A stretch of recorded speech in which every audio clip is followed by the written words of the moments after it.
All right, so how did this happen?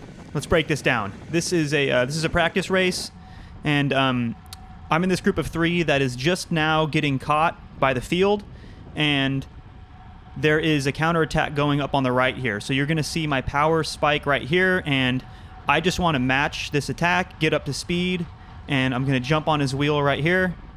I have one guy behind me. So we have a new group of 3 who are moving off the front, and this is looking pretty good.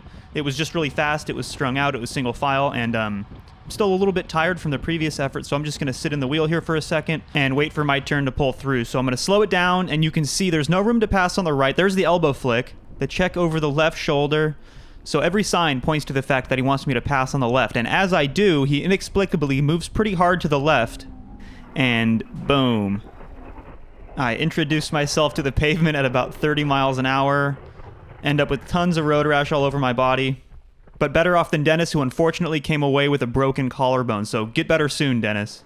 And just in case you needed to see it again, here is the footage from the 3rd guy in this breakaway, the guy who was on my wheel. You can see me wind it up, follow this attack, and I don't know it at the time, but we're actually getting a little bit of separation here, so this is good. I'm sitting in, saving a little bit of energy, and you can see right here he starts to swing to the right, which is another indication that he wants me to pass on the left.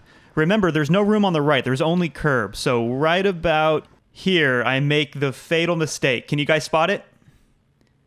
Yeah, so I'm looking over my shoulder. And before the internet blows up with comments about how I shouldn't be looking over my shoulder, if you don't know what's going on behind you, you're not really racing your bike very well. So like in this case, I had no idea that we had a gap. I was checking to see if it was worth it to pull through or not.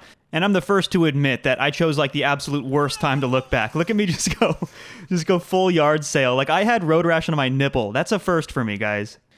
But honestly, I think you have to look back to know what's going on to make good race decisions. And hey, look, it's inherently a dangerous sport. Every time we buckle our helmets, we're taking a risk. So let me know what you guys think in the comments. And I might be quiet in the coming weeks. I have a couple of really big races coming up. One is the Boise Twilight Criterium, which is a national level criterium.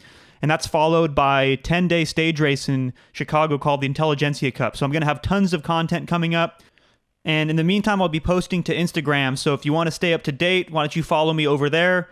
And thanks for watching, guys. I'll see you at the next one.